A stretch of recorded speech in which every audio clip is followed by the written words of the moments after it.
pounded away on Trump's apartment for 3 years. His downstairs neighbors stopped making her monthly payments. Lawsuits flew in both directions.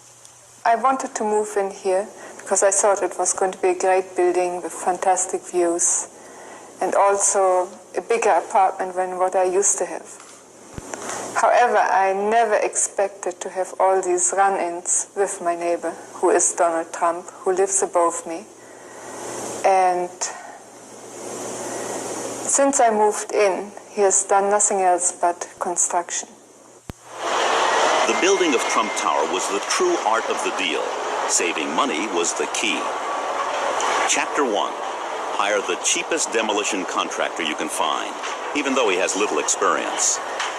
Trump hired William Kosicki, whose principal business was window washing. Kosicki in turn hired what became known as the Polish Brigade, more than 200 immigrants with no working papers who were paid 1/3 the union rate and worked under difficult conditions. Years later, deny you ever knew they were there, even though you visited the site. They were sleeping in the building. They had no protective equipment. All the OSHA requirements were being ignored. They had no masks. They had no gloves. They were stripping wires with their bare hands, hot electrical wires. Chapter 2. Don't tell anyone that the building contains asbestos. The reason? Asbestos is costly to remove and dispose of. Trump says he isn't legally responsible. The law says he is. With the danger that was involved in working there, because all the wires, a lot of construction, it was covered with asbestos. Chapter 3. Hire a waste hauler who doesn't care what he carts and knows how not to leave tracks. Trump's demolition contractor got Eddie Garofalo, identified by law enforcement officials as mob-connected. In August of 1990, while reportedly cooperating with federal authorities investigating racketeering in the construction trades, Garofalo was shot to death gangland style in his driveway. In the dead man's pocket, a wad of cash and a high-rated comp card for the Trump Taj Mahal. Chapter 4. When the demolition begins, appear to be public-spirited. Promise artifacts from the building to the Metropolitan Museum of Art. Chapter 5. Jackhammer the artifacts when you learn the cost of saving them. The demolition contractor allegedly said that it was going to take a long time or a longer time to take those heavy panels down. And before anybody could make a decision, Trump apparently gave the orders to have them demolished. Chapter 6. Threaten the lawyer that the Polish illegals hire after your cheap contractor defaults on paying them. Make sure that the threats aren't traceable in case the guy isn't scared off. Mr. Barron had told me in the one telephone conversation that I had with him that Donald Trump was upset because I was ruining his credit reputation by filing the mechanics liens, and that Mr. Trump was thinking of filing a personal lawsuit against me for $100 million for defaming his reputation. It turned out that Mr. Barron was Donald Trump's favorite alias. When this was revealed, Trump said, "What of it? Ernest Hemingway used the pen name, didn't he?" Chapter 7. Manage to stay out of trouble when your contractor is tried, found guilty, and fined for not paying his Polish illegals. And at any moment, this should have fell out of bed. Now, the people you got to ask the questions through is over in Newark, New Jersey, in the Department of Justice, where, interestingly enough, Donald's sister worked. She was the number 3 person in the office. The assistant U.S. attorney said, don't mention the name Trump inside here. If you want to talk about Trump, just say, let's go outside and take a walk. At the time, Trump's sister was an assistant in the U.S. Attorney's office in Newark. Today, she's a federal judge. Chapter 8. Have Daniel Sullivan make peace between the union and non-union workers on the tower. In late July 27, Donald called me and asked me to please come to New York because he had a major problem. The employees he represented on the demolition of the Bonwatella building were going to hang one of his vice presidents, Tom McCary, off the building. Prevent the hanging, but a decade later face legal charges that you defrauded the union pension and welfare fund.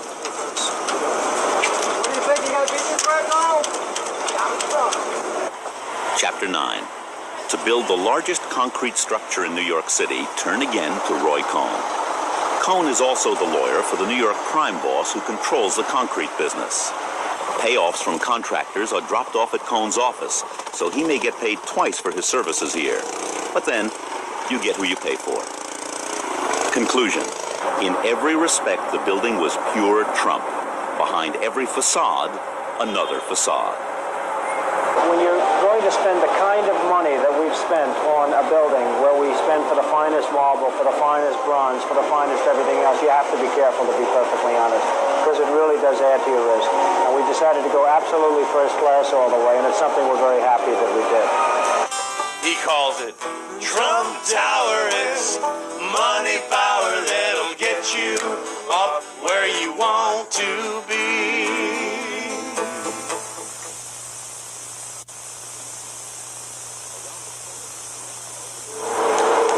Around the corner from Trump Tower was another golden opportunity for Trump. He found two neighboring buildings on Central Park South and bought them.